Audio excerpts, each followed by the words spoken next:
Hello EnQueer Festival, my name is Barrett. I'm a poet from the west coast of Ireland, and today I'm going to be doing two of my poems. The first is called These Sticks.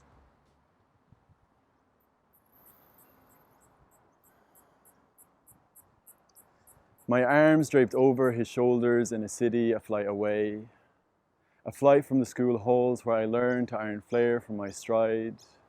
A flight from the locker rooms where I taught my voice to fall octaves. Between classes on Lear and the rules of triangles, I learned the art of the self-edit. An education read from between the lines of the adolescent food chain.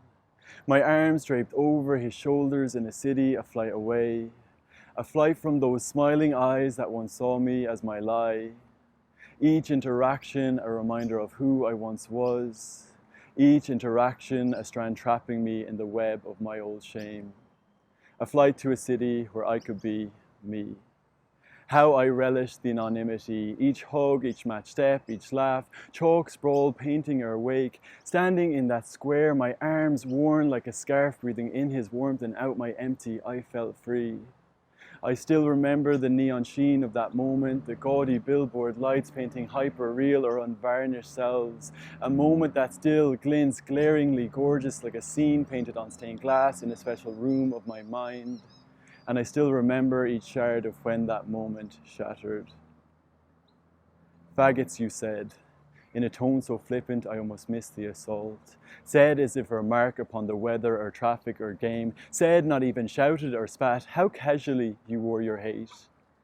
As you skipped to the next watering hole or a moment turned to car crash, him and I thrown through the windshield of my own naivety, how did we ever think that we were free? My lover's fuck you delayed after shock didn't cause you to miss a step. Water off a duck's back while we stood drowned. Did you laugh about it with the boys when you got to the pub, order cool pints in that same cool tone? Or was that word thrown like Hugh's napkin to the wind, forgotten like a piss taken on dry granite in a city where I was for a moment free? The word faggot has two meanings. One crass and violent, a male homosexual. The other practical yet sylvan, a bundle of sticks bound together as fuel. Each time I've been lashed by those 6 letters, I knew it was no talk of woodcraft, but rather an attempt at definition. To define me according to another's hate, stuff into a box and call it shame. That time I woke early and just watched him breathe, marveling at the simple, enormous magic fact that he was a he. Tar and fell that time I bounced side to side, barefooted, bandana wrapped, rum fueled his arms, tracing the sway of my hips. Take a knife to the canvases of the future loves I've yet to paint. Pray too is defined by another, named for his use to another, reduced to the slick of his blood on teeth. Does a lamb grow up dreaming to be meat? No, he learns his name from the wolf's howl. How long before the lamb grows fangs to return the favor, snap bone and tear sinew? In the grit and grumble of mid-century New York, the Stonewall Inn was a haven. A watering hole where men could wear each other's arms like scarves, where women could trace each other's hips, where all could be rum-fueled, where all could be free. But it wasn't immune to hate. On patrol police they prowled, raids sanctioned by uniform bigotry, queens dragged onto the streets, cuffed and thrown into back seats, each night not knowing if they would get lucky or locked up, yet still they came each night demanding to be free until the police said otherwise. One night they refused definition at the Stonewall Inn, fangs burst through gums, their shine sparking the first pride, but this was no party but riot. Instead of glitter, pennies, bottles, and cobblestones rained upon the flashing blue. For 6 nights they gathered to be heard, sick of being herded, beware of the fuel you pick. For these sticks will break your bones, and that word does not define us. Your hate does not define us. So who is the faggot for? A name taught in howls and halls, what sustenance does it give? To what God is a sacrifice raised? As the times change and the old religion of homophobia lashes out in its decay, pray not for me but for the bigot, the lad who throws hate like napkins, the preacher who pours prejudice like Kool-Aid, the legislator who slams the gavel on equality. Your time has come, predator devoid of prey.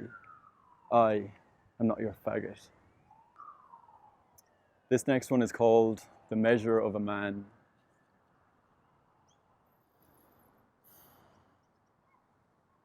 The measure of a man.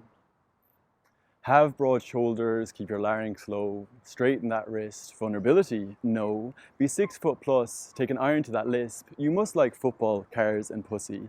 If you don't fit the mold, just break yourself and rebuild hard. If you're having trouble, please contact society for assistance. Be a man. Be a real man. Be strong. Don't cry. Why are you crying? Are you a girl? Don't you like girls? Why didn't you fuck her? Are you queer? Are you a puff? Are you a fucking fag? Don't be weak. Don't be gentle. Don't be gay. Don't be emotional. Don't be. Build 1,000 bridges and suck one cock, and you are not a bridge builder, but a cock sucker. In this world, deviance from the norm is the master trait.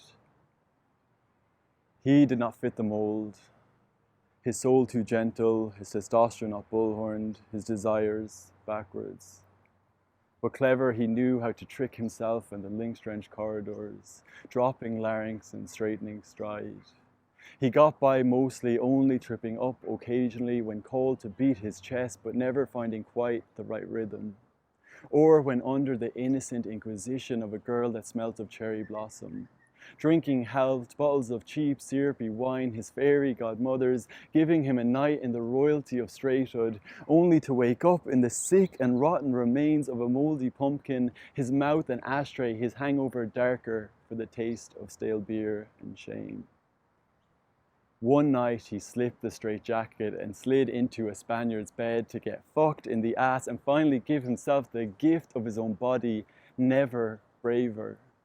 The next morning he eased himself from slumber onto feet light and soft as vellum, his hangover shattered to sunlight by a fire orgasmic, and set off running, those strong legs taking him over stream and stone, undeterred by the end of land, instead leaping from cliff edge and plunging seas ferocious, sprinting sea floors and striking dumb knife-fin sharks, up and over to the land down under. Nights spent dancing along bar tops, around disco balls, and over the ashtray rim.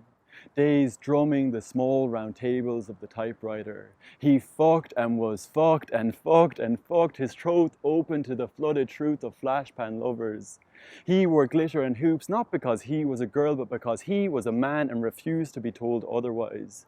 Those strong legs, never more muscular than between a heel raised to heaven and shorts shorter than the devil's. His self wrestled from the hooks of shame and wrought hard in the flames of defiance. His faggotry just added spice to the rigid old dimensions of what a man could be.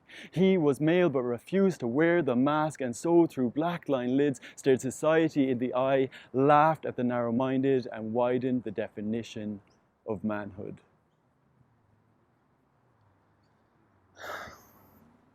Thank you, EnQueer Festival. I hope you all enjoy the rest of the program. Keep writing and stay queer.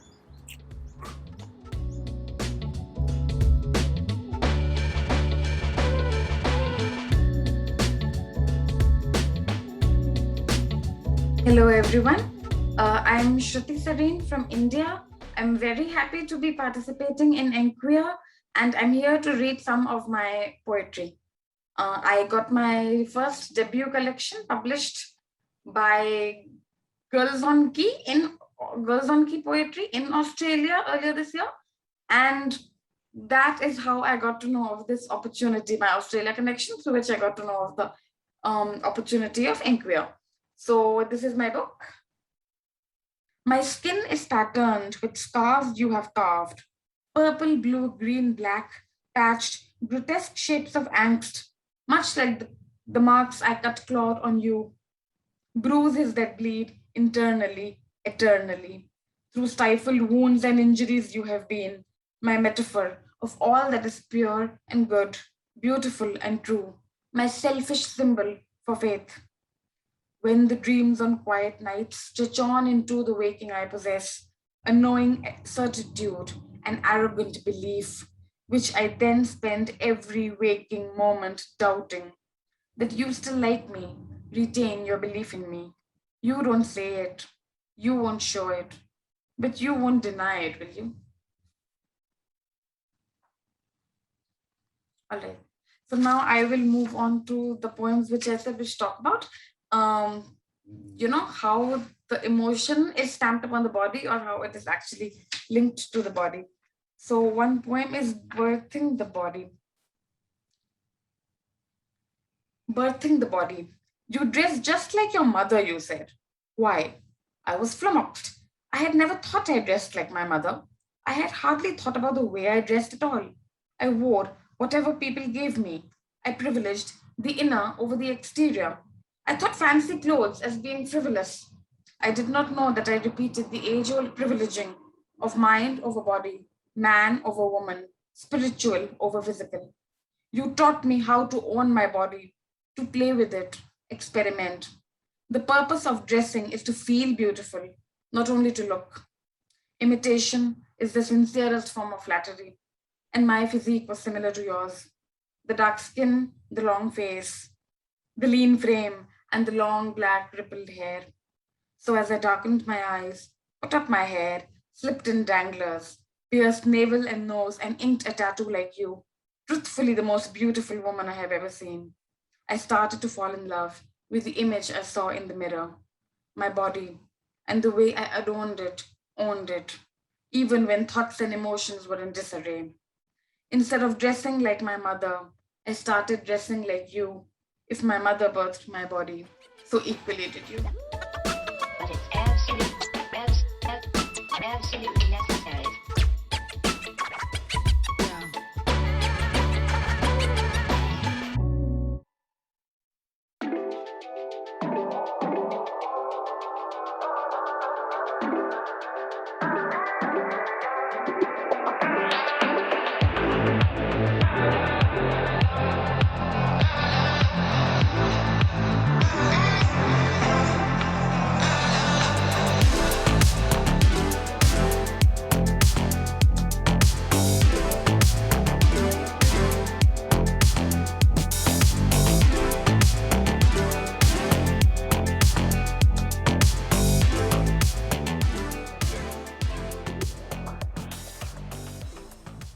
Hello, and welcome to this session of EnQueer. My name's Huw Griffiths, and I'm going to be talking to you today about On Pirates and Asses and why Shakespeare was always queer as fuck.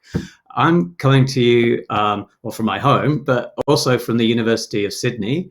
And just before I'd start, I'd like to acknowledge that I'm sitting on unceded Darug land, and I'd like to acknowledge their elders, past, present, and emerging.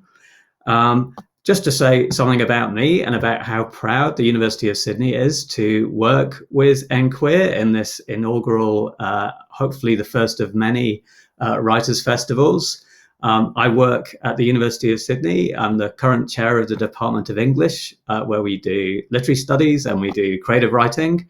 At the end of the session, I'll maybe post in the chat my work email address. So if you've got any questions about what we do here around creativity, creative writing, and literary study, it would be great to hear from you. It's always wonderful to hear from people. And again, I can't say how proud I am to have worked with the organizers of EnQueer in helping put this together and also to talk to you today. First off, I'm going to talk for about 30 to 40 minutes, I think. And apologies if this seems a little bit like a lecture. That's just it's because that's what I do. It's my job. This is exactly where I've been sitting teaching the last few months. But sit back, take notes, and rest assured that there is no exam at the end of this. So, Shakespeare. We know Shakespeare for all sorts of things these days. Some of them good, some bad, some dull, some interesting. But whilst he was alive, he really had a particular kind of reputation. He was mainly known as a poet who was interested in questions of love and desire. He was the Elizabethan equivalent of a Roman poet called Ovid. He was talented, sure. He was good at writing, well, perhaps. Potentially a bit risque. Well, yes, definitely, I would say. Now, how do we know this? Well, there are quite a few ways that I think we know that this was how he was thought about at the time that he was first writing, how people who were living and working alongside Shakespeare, how they thought of him as a particular writer. So we know him as all sorts of kinds of things, don't we? He's kind of multiple, but really there was a particular vision of Shakespeare that people had at the time that he was alive. One particularly odd snippet of information that we have about this comes from really a strange little moment in a different play, a play not by Shakespeare, but a play put on by some students, some Elizabethan students in the late 1590s, about 1598, right at the end of Shakespeare's career, right in the middle of Shakespeare's career, rather, and right at the end of the 16th century. It's not important, probably, but the plays are called the Parnassus plays. And in them, the students actually at Cambridge University, they take the piss out of themselves. They're putting on a play to take the piss out of themselves. They're thinking about, they're complaining like students do these days, how difficult it is to make a career in the world. And they're generally pricking people's pretensions. And one character that they think is a particular idiot and a particular butt of their jokes is a character called Gullio. Gull is a word for a stupid victim of a practical joke, so the clue is in the name.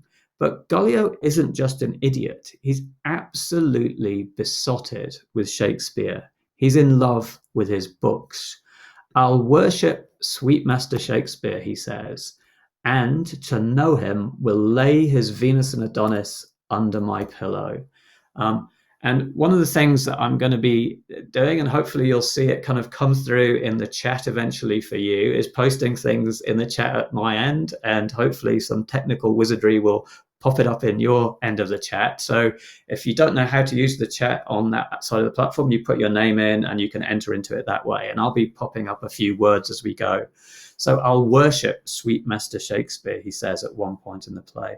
That word sweet, is something that is so often applied to Shakespeare in the period. He's mainly known as being sweet. He's known for his sweetness, or more properly, the particular sweetness of his most famous pieces of writing. One other writer, a man called Francis Mears, writing at about the same time as this play was coming out, has this to say about Shakespeare. And again, hopefully it will eventually come through to you as I post some of these quotations up. He wrote that the witty soul of Ovid lives in mellifluous and honey-tongued Shakespeare. It's honey-tongued. So Ovid was known by Shakespeare and his contemporaries as the writer of a few long poems, Metamorphoses and Amores in particular, both poems that deal with multiple different and importantly, transforming and transformative forms of love and desire. So this student in Cambridge, I'll worship sweet Master Shakespeare, he continues, to know him and to know him will lay his Venus and Adonis under my pillow. This in the play is supposed to be just a joke. But so he's an idiot for spending his time with this love poetry when he should be getting on with his studies, is the joke. But there are some very strong words in there, implying many forms of exciting nighttime desire, worshipping a sweet master, knowing him, and laying him under my pillow, worshipping, knowing, and laying. So Shakespeare, right at the heart of his career during his lifetime in the late 16th century, towards the end of the Elizabethan period, was then, at least for these young male students putting on a play, a shorthand or a byword for the erotic, the dangerously erotic perhaps, or at least the scurrilously erotic. And I'd say for us, the multiply and queerly erotic at that. What was it that Gullio the student was really worshipping in his bed at night in 1598? Was it Shakespeare himself? Was he a kind of fanboy? Can't get quite enough of his favourite writer? Was it the book itself? And we'll talk about that in a moment. Was he a bibliophile, a book lover who's taken things just a little bit too far? Or was it the writing somehow and the characters inside this famous poem, Venus and Adonis, but which of the characters is he thinking about? And in a festival about writing and thinking about queer writing, really there are questions here right from the start about what uses we might put writing to in our multiple different lives. And there's something about what is the use being put of this book, Venus and Adonis. What is Gollio doing with this book? To what uses is he putting this book and his reading? Well, of course, we don't know. It's just a play. Other than that, to be caught investing that much energy into this poem was seen as worthy of a bit of light ridicule at best, and probably a bit of satirical criticism as well, that he's seen as somehow a bit dodgy for investing this much energy, emotional energy, in Shakespeare's poem Venus and Adonis, so much that he'd go to sleep with it in his bed. Now, the poem that they're talking about, Venus and Adonis, this was the first thing that Shakespeare ever wrote that got into print. So he wrote it in around 1594, and he wrote it during a period which, just like now, London was experiencing a plague. And so Shakespeare decided that he couldn't operate in the theatre. Theatres were closed down due to the plague. And he turned his hand to writing poetry, which ended up in print instead. And so then, as now, writers were improvising, and Shakespeare turns to this way of making a living, essentially, during a time where he couldn't make a living out of being he was an actor, and writing plays. But the poem proved really, really, really popular, going through multiple editions in the years following. And there's some argument that would say that he was better known as a poet in print than he was as a playwright, which is kind of the reverse these days.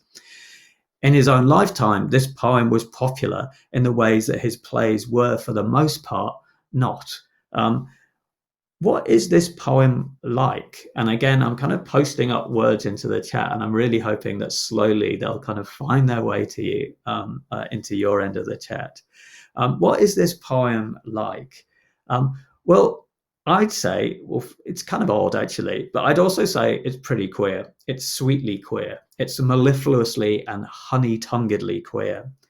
It tells the story of a beautiful young man, Adonis. And of course, we know that name as, the figure for male beauty. But the goddess of love herself, Venus, is in incredibly frank, I'd say love, but that's not true, incredibly frank lust with Adonis. But Adonis is utterly immune to her considerable charms. He doesn't want anything to do with her. In the poem and in Shakespeare's treatment of it, this results in some fantastically comic kind of plays with power and size in the poem. So this quotation that you've got here, this is Venus carrying Adonis off under her arm. And remember, she's a goddess. Over one arm, the lusty coursers reign. So she's carrying a horse under one arm. Under her other was the tender boy, who blushed and pouted in a dull disdain, with leaden appetite, unapt to toy. She red and hot as coals of glowing fire, he red for shame, but frosty in desire. This pouting little pretty boy, Adonis, and the huge, powerful, strong horse-carrying woman, Venus, these are not common figures of beauty or common objects of desire in the 16th century. Shakespeare plays with scale, and he really plays with our expectations of what we might count as beautiful or what we might count as a legitimate object of desire. And as the poem gets going, this side of the two characters really takes off. As Venus advertises her charms to the young boy, and he continues to resist what it is that she's trying to persuade him of. So this next bit, fondling she saith, since I have hemmed thee here, within the circuit of this ivory pale, I'll be a park and thou shalt be my dear. So as the poem gets going, Venus is advertising her charms to the boy, that we probably Adonis, we would probably now include in our alphabet as somebody who identifies as asexual. So in the A of LGBTQIA, Venus is really not asexual, and she folds him in her arms within the circuit of this ivory pail. I'll be a park, she says, and thou shalt be my deer. Feed where thou wilt, on mountain or in dale. Graze on my lips, and if those hills be dry, stray lower, where the pleasant fountains lie. Typically for Shakespeare, we're getting a rather elaborate extended metaphor. Her body is a kind of hunting ground, with Adonis not imagined as a manly hunter, but as a feeding deer, the prey perhaps. But within this limit, she says, is relief enough. Sweet bottom grass and high delightful plain, round rising hillocks, breaks obscure and rough, to shelter thee from tempest and from rain. Then be my dear, since I am such a park. No dog shall rouse thee, though 1,000 bark. This really strange playing with scale in Venus and Adonis is part of the way in which Shakespeare introduces us to a really a kind of strange expectations of the way that desire can transform us, can change us. Eventually, Adonis escapes from Venus and goes on an actual hunt. And I'll post up a few bits more of the poem as I go through. So he goes on an actual hunt and he dies. He's killed by a wild boar. The wild boar, like Venus, has seemingly fallen in love with Adonis. But because the boar has tusks, well, it doesn't go so well for poor Adonis. To see his face, most of the kind of wild creatures that Adonis meets are quite happy to see him, to see his face because he's so beautiful. The lion walks along behind some hedge because he would not fear him. To recreate him when he has sung. The tiger would be tame and gently hear him. If he had spoke, the wolf would leave his prey and never fright the silly lamb that day. But this boar, this foul, grim, and urchin-snouted boar, whose downward eye still looketh for a grave, ne'er saw the beauteous livery that he wore, witness the entertainment that he gave. If he did not see his face, why then I know he thought to kiss him, and hath killed him so. And this is Venus relating the death of Adonis. 'Tis true, 'tis true. Thus was Adonis slain. He ran upon the boar with his sharp spear, who would not whet his teeth at him again, but by a kiss thought to persuade him there, and nuzzling at his flank, the loving swine sheathed unaware the tusk in his soft groin. Adonis, the most beautiful man in the world, dies because a wild pig could not resist nuzzling him in his groin. As Venus tells the end of this story, she describes holding the dying Adonis, who, as he dies, transforms into a flower. Shakespeare gets a lot of this from Ovid, from his favourite poet Ovid, but he overplays and he exaggerates it, and we get a picture of a desire that is multiply transformative, a desire that does not leave people in the state that it finds them in, a desire that transforms and mutates, that does not produce secure identities, but instead upsets us and turns us around. It is, I think, super queer, both then and now. Turning to the plays for a minute, one of his most famous plays that really thinks very hard about the transformative powers of desire is one of my favorite plays, Midsummer Night's Dream. Now that play we know really well, I guess, or some of us know quite well, as a play that's a bit silly in a way. It's a play all about fairies and about a weaver called Bottom who comically transforms into an ass and so on. Now with that play, everybody focuses, I think, on those moments, on the way that the fairies interact with the humans and so on. The Bottom has got a donkey's head on him, and we'll look at that moment in a moment, because that's kind of interesting as well. But there are other, I think, throughout this play, more queerly moving aspects to the play that sometimes escape notice. In particular, it's a play unusual, I'd say, for the period, that is punctuated by moments of touching but lost and damaged female companionship, lost female friends, lost same-sex couples. We have references throughout the play to Amazon queens, to nuns and to priestesses, to independent dowager aunts, to one woman who seems to give birth to a changeling child without any mention of a man, but surrounded instead by her female friends. Probably the most moving of these passages in the play, however, is this. There are two main female characters in the play, Hermia and Helena, and they are getting royally messed about by the men in their lives. And on foot, they're turning on each other. But this is how Helena, one of the two friends, tries to stop this from happening. She tries to do it by calling on a picture of female friendship that I kind of say, I guess, flirts with the sweetly erotic, but it's barely a flirtation. It's all about the kind of physicality of their former union. Imagined again, as Shakespeare does, through kind of long, complicated, extended metaphors.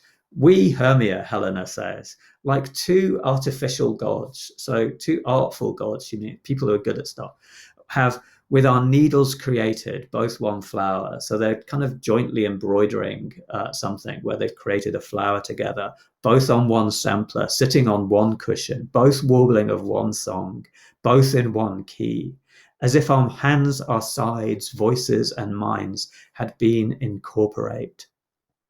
So we grew together, like to a double cherry, seeming parted, but yet an union in partition, two lovely berries moulded on one stem, so with two seeming bodies, but one heart, two of the first, like coats in heraldry, due but to one and crowned with one crest. And will you rend our ancient love asunder to join with men in scorning your poor friend? So Helena begs for the privilege of female friendship to exceed the innovations of meeting these men. And she calls back a kind of image of a perfect friendship that Helena claims they're in the process of damaging. All of this talk of two in one, a union in partition, two lovely berries molded on one stem. This is in Shakespeare's period more often applied to a description of ideal male friendship. It's a really common way, well, maybe not the cherries, but the way of thinking two in one is a version of ideal male friendship. In A Midsummer Night's Dream, it becomes throughout emblematic of a lost community of women that seems to haunt the marriage plot of the play throughout. But then, of course, in Midsummer Night's Dream, you have to think about the donkey as well. And it was there in my title, Pirates and Asses. So I'll have to talk about this, who I think is, in fact, of course, really funny. It's a really funny moment of that play, a play which is kind of multiply and queerly erotic, I think, in all sorts of ways. So the ass's head, and of course, it is a funny moment. Weaver goes into the forest to help rehearse a play. A fairy puts an ass's head on him in order to trick the queen of fairies, Titania, into falling in love with something monstrous. Perhaps it's supposed to be grotesque, and its flirtation with cross-species sexuality might give us pause, perhaps.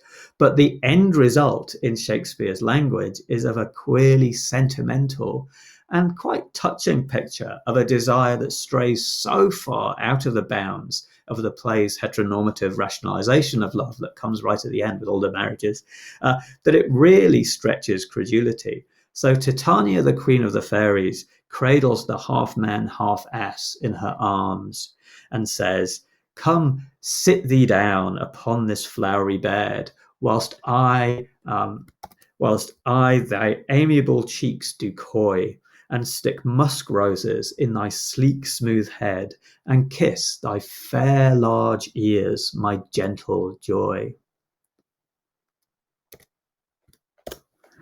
And then she continues, "Sleep thou, and I will wind thee in my arms. Fairies be gone, and by all ways away. So doth the woodbine and the sweet honeysuckle gently entwist. The female ivy so enrings the barky fingers of the elm. Oh, how I love thee, how I dote on thee." Now, I suppose, strictly speaking, a fairy queen falling in love with an ass and winding flowers around his fair large ears is, strictly speaking, heterosexual, but it really isn't. Shakespeare's interest in the sweetness of love and desire, in the physicality of desire, in the touch of skin and hair of fur, of a world of eroticism that entwines bottom, not with the Athenian flowers that you might expect from the setting of this play, but with the everyday flowers of plants and flowers of a summer English countryside, woodbine, honeysuckle. And you know he just includes honeysuckle to be able to say honey and suckle. This is a complex and overwhelming picture of a sexuality that is about as far from straightly straight as anything anybody has ever written. To finish with 2 or 3 more examples, I just want to say that Shakespeare could also turn his hand to the pathos of male friendship and the pathos of love between men. The most famous and well-known example of this, of course, is the sequence of sonnets that he wrote. And I'd encourage you, if you're interested in the ways that Shakespeare could tell multiple stories about different forms of desire, then you should stray no further than the sonnets, which are a kind of long essay in the multiple versions of love and desire that he wanted to talk about. Just one example, and I think probably in the chat you're getting these in a kind of very the words are not all in separate lines, but I will read it through so that we can kind of make sense of some of these. And this is actually, just to be honest, an excuse to read my favorite, but it's Sonnet 30. And we get here a picture of the way in which Shakespeare can turn his hand to thinking about really a kind of beautiful pathos around the love and desire that exists here between 2 men. When to the sessions of sweet silent thought I summon up remembrance of things past, I sigh the lack of many a thing I sought, and with old woes new wail my dear time's waste. Then can I drown an eye unused to flow for precious friends hid in death's stateless night. So when I think about things in the past that I've lost, and I start crying because I remember friends who've died, and weep afresh love's long since cancelled woe, and because of this memory I kind of weep for them again, and moan the expense of many a vanished sight. Then can I grieve at grievances foregone, and heavily from woe to woe tell o'er the sad account of fore-bemoaned moan. So he's caught in this idea of a memory that's kind of making him cry over and over again because he keeps remembering the people he's lost, which I knew pay as if not paid before. But if the while I think on thee, dear friend, all losses are restored and sorrows end. The simplicity of that address, dear friend, in amongst the otherwise typically elaborate rhetoric of one of his sonnets, the plain and simple address to the man to whom most of these poems, these sonnets, seem to have been written. Well, to be honest, it gets me every time. So much of Shakespeare's writing is keep it alive on purpose in all sorts of ways. We perform it, we nurture it, we keep it going and going and going. We keep people like me in a job, thank you. But those words, dear friend, for me, they reach out across centuries, just a little over 400 years actually, when they were written and printed. A direct expression of love and consolation through love between 2 men. It's quite different from the elaborate homoeroticism that you find in one of his contemporary sonnet writers, a man called Richard Barnfield. And I'm going to post up a poem of Richard Barnfield's for you, just so you can see, I guess, the ways in which the kind of other ways in which Shakespeare might have chosen to write at times. And Richard Barnfield was a big influence on him and vice versa. He wrote about the same time as Shakespeare and is the only other male poet to write sonnets directly to a man in the period. And it's likely that they influenced each other. And here's one of them. It's quite different, you'll see, from Shakespeare's approach in his sonnets. Cherry-lipped Adonis in his snowy shape might not compare with his pure ivory white, on whose fair front a poet's pen may write, whose roseate red excels the crimson grape, his love-enticing, delicate, soft limbs, and rarely framed to entrap poor gazing eyes, his cheeks, The lily and carnation dyes with lovely tincture, which Apollo dims. His lips ripe strawberries in a nectar wet, his mouth a hive, his tongue a honeycomb, where muses like bees make their mansion. His teeth pure pearl in a blushing coral set. Oh, how can such a body, sin procuring, be slow to love and quick to hate, enduring? Quite different here from the dear friend. Richard Barnfield is complaining, I guess, that this young Adonis that he's turned his eye to is not willing to accept his advances. But the simplicity and directness of the way that Shakespeare sometimes chooses to express same-sex male love is also there in the plays as well at times. So at the start of A Merchant of Venice, for example, Antonio, the merchant of the play, asks, "In sooth, I know not why I am so sad." And he's talking to his friends, and his friends know exactly why he's so sad. It's because he's in love, and he's in love with the ungrateful young spendthrift Bassanio. As soon as Bassanio arrives, they leave them alone. And they leave them alone so that Bassanio can borrow more money off sad old Antonio. Antonio, the only Venetian at the end of the play not to get married off, he's sidelined at the wedding that his money has actually paid for. But there's another Antonio in Shakespeare's writing that I think has always been more interesting and has always caught my queer eye a little bit more. And that's Antonio in Twelfth Night.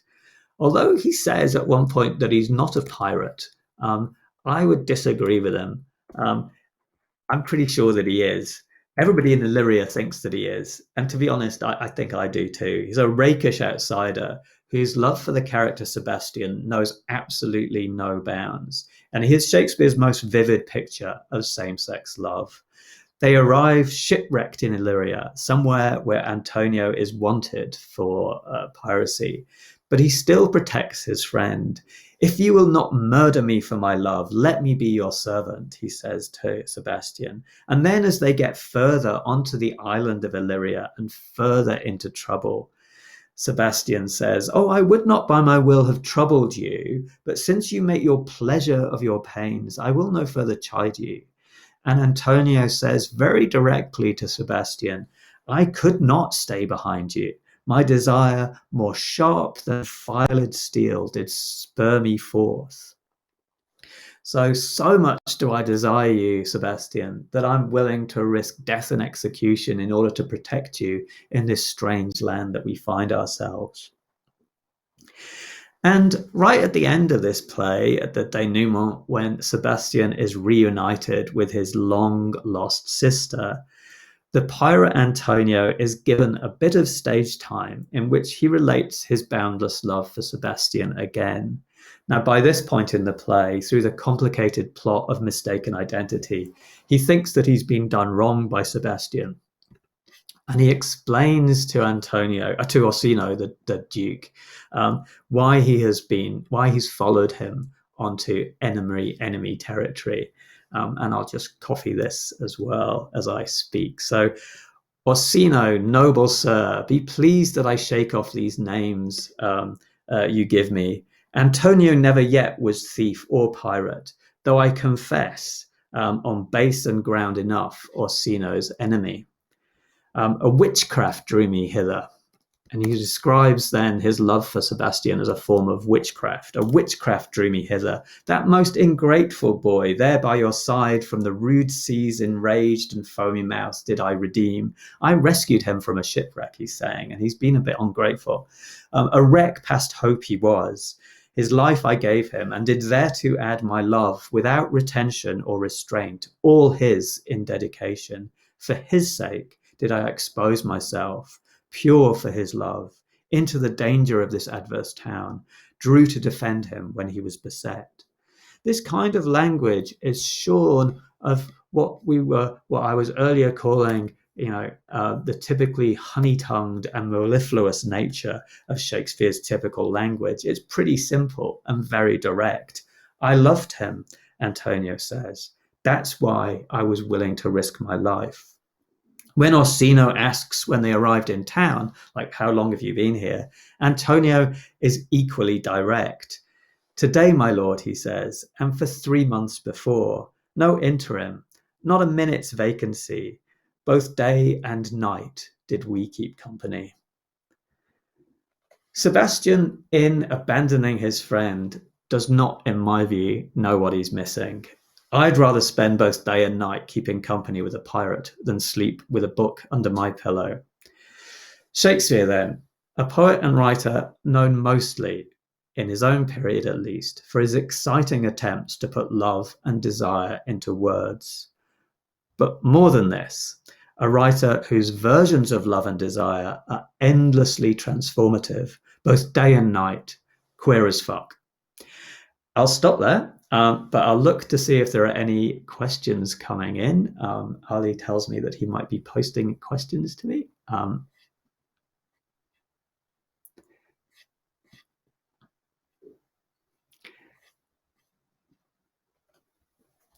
If not, then I will finish with, well, oh, so somebody's asking a question. Shakespeare's plays were famously only played by men, correct me if I'm wrong. Could he have made his plays intentionally erotic to rouse a queer sentiment? So you're not wrong, of course. All of his plays in his own time were performed by men, but also boys. So younger boys were usually the people who played the female parts. And I guess one of the things that we could say about that is that he sometimes makes use of that as a way to introduce a kind of more diverse forms of desire. So that there's a really famous play, As You Like It, in which the central character Rosalind dresses up as a young boy. And the young boy she takes on, and obviously it's a young boy playing a woman playing a young boy, and the name of the young boy that she disguises herself as is Ganymede. Now, Ganymede is the name of a boy from classical legend that Jupiter falls in love with. So the male god falls in love with this beautiful young page boy, Ganymede, turns himself into an eagle, goes down and plucks Ganymede up and brings him up to heaven. So already there, Rosalind has picked a pretty kind of homoerotic version of what it is to be a young man in order to disguise herself. But more than this, the word Ganymede in Shakespeare's London was a slang term for a rent boy. So that if you referred to a Ganymede, you were referring to a young man who had sex for money. And so that joke there in the play really indicates the ways in which young male actors were themselves being featured as objects of erotic attention. And so some of the ways in which those costumes work, moving and shifting between female costuming and getting rid of the female costuming, revealing themselves either to be boys or women at the end, yes, the answer is that there is something intentional about this. He's using the medium that he has to rouse a queer sentiment, as the question asks. I think that's almost certainly true. Yeah. Next question. Do we know what kind of reaction such work received at the time? Were people less scared of such romance at the time? That's a really interesting question. It's a question, I think, about how accepting in earlier periods people were of physically expressed love between men in particular, but in terms of kind of same-sex attraction. They were accepting of it in different ways, I think, so that it's very clear that there were very strict laws in the period against what they would have called sodomy. But it's also true that sodomy would have been understood in a very different way from the way that we might understand it. So it was understood as any form of sexuality, really, that operated outside of marriage, any form of accepted sexuality outside of marriage. So accepted sexuality in marriage, anything outside that may be accused of sodomy in some way. But when we look at the cases and so on that are kind of that are brought against people for sodomy, what we actually see is that this is hardly ever used for anything other than political intent, and that people really didn't use this law until kind of a bit later. And so during the Elizabethan period, there isn't really a kind of heated prosecution of these laws. But what we get alongside that is a depiction of idealized male friendship, which we would find very, very physical. So it was very common for male friends to sleep together. It was very common for men to sleep with their male servants and so on. And it was very common for the kinds of language that we see Shakespeare use. And I'm saying very directly in the sonnets, dear friend. It's very common for that language to kind of shade into the language of friendship. So obviously it's kind of hard to discern exactly what kind of reaction a play 400 years ago might have got, but the context within which they were delivered was differently accepting, I would say, of different kinds of physical relationship between men that could, in some cases, be prosecuted really harshly, and in other cases just be an accepted part of everyday life. It's just a different world. That, for me, is what makes Shakespeare exciting, and also what makes it queer as well, because there's a way of thinking about desire which isn't strictly categorized in the way that we might do today. Follow-up. I'm interested in why this is the first time I've ever heard of Shakespeare in a queer. So, why do you think this is? I don't know. I don't know why you haven't heard about it. I talk about it a lot in my classes in Shakespeare in Sydney.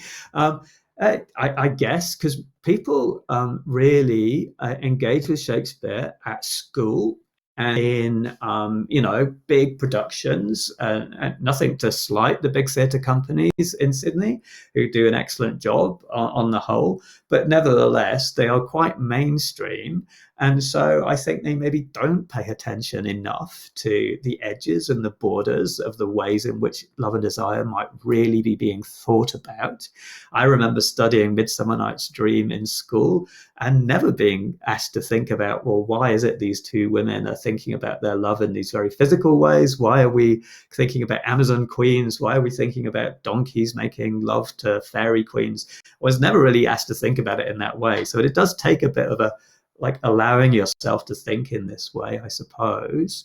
But it's also true that there's a long tradition of misreading this, so that the sonnets for many centuries after they were first published were sometimes even edited to make it clearer, or to make it kind of incorrectly clearer, that they were addressed to a woman and not to a man. Whereas if you read them, it's either they're very clearly addressed to a man, or sometimes very clearly addressed to a woman, the sonnets later in the sequence, or it's just not clear which of the two that they're addressed to. And so there's a lot of work done to try and make them seem more straight and heterosexual in the intervening years than they really are. And it does sometimes take going back to these older periods and thinking about, well, what actually is being said to make it come into focus. So, yeah, I would say homophobic responses since the 17th century is why you haven't seen it in this way before.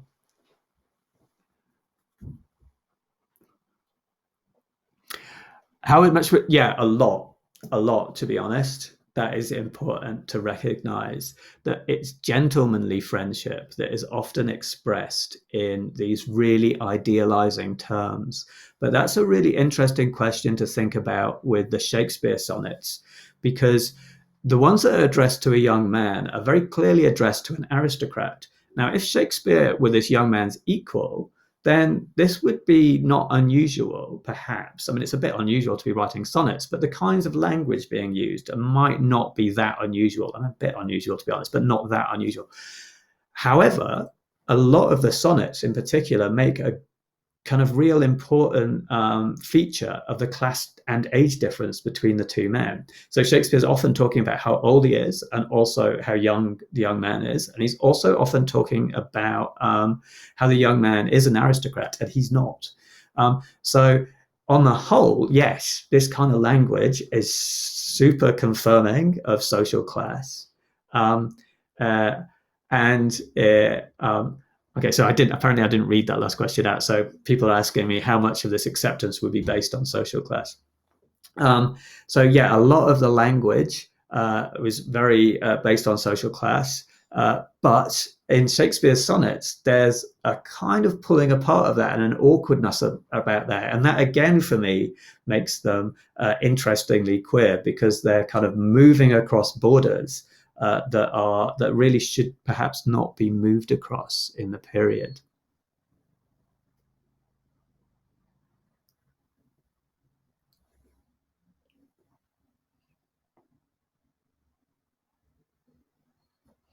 Yeah, that's something. So somebody's asking a question. I mentioned Titania and Bottom as a kind of really weird queer couple, a fairy queen and a donkey.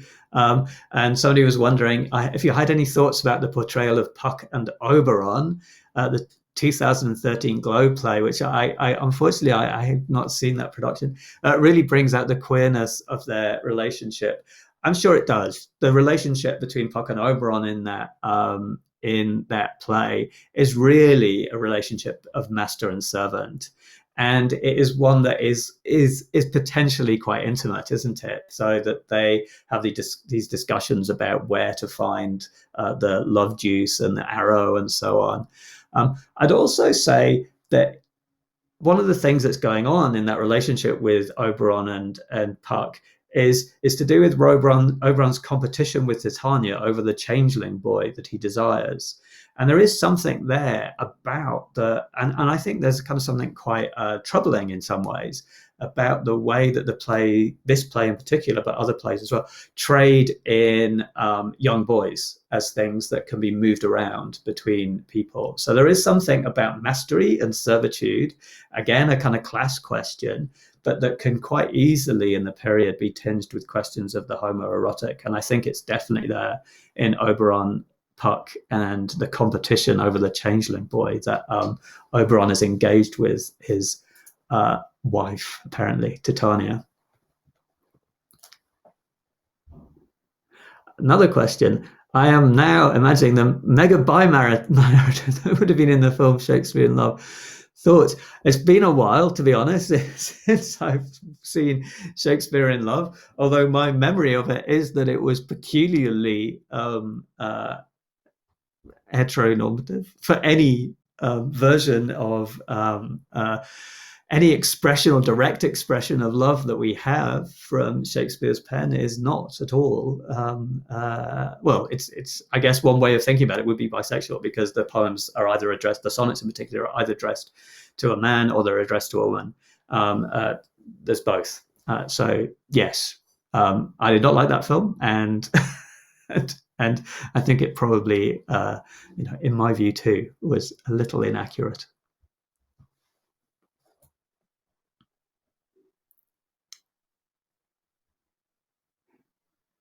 Final question. Okay, with the changed identities in Twelfth Night between men and women, could that be read as non-binary characters? I think that's a really important question for us to ask about these plays, because one of the things that happens in a Shakespeare comedy is all this kind of costuming, isn't it? So we would understand it. We often call it, or I call it, a kind of transvestite drama. So it is understood as one gender dressing up in a kind of cosplay, like costume of another. And it's less to do with the kinds of identity-based discussions of trans identity or binary identities that we might talk about today.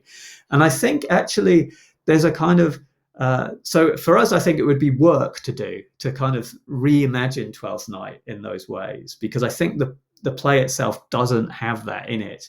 But nevertheless, there is a play that was written at about the same time as Twelfth Night, maybe a few years later, by one of Shakespeare's friends, a man called John Fletcher, and it's a play called Love's Cure. In this play, you get characters like Viola and Sebastian, who dress up in the other costume of the other gender, but they've been brought up dressed up in the costume of the other gender. And what they do through the play is refuse to change back. So the young boy, the brother, has been dressed up as a woman since a child, and he refuses. He doesn't want to turn into a boy, and the other way around as well. And so for me, there is some evidence that I guess that there is a thinking about trans identity in the period that is aware of this distinction between, transvestite and trans identity and what it means either to wear the costume or to be. So yeah, I'm not sure it's out there in 12th Night, but there's work around that. Yeah. Okay, so that was the final question. If I may, I'm going to finish up the session with just one more sonnet, which is my other favorite sonnet, and it's Sonnet 29. When in disgrace, with fortune and men's eyes, I all alone beweep my outcast state, and trouble deaf heaven with my bootless cries, and look upon myself, and curse my fate, wishing me like to one more rich in hope, featured like him with friends possessed, desiring this man's art and that man's scope, with what I most enjoy contented least. Yet in these thoughts, myself almost despising, haply I think on thee, and then my state, like to the lark at break of day arising, from sullen earth, sings hymns at heaven's gate, for thy sweet love, remembered such wealth brings, that then I scorn to change my state with kings. And thank you.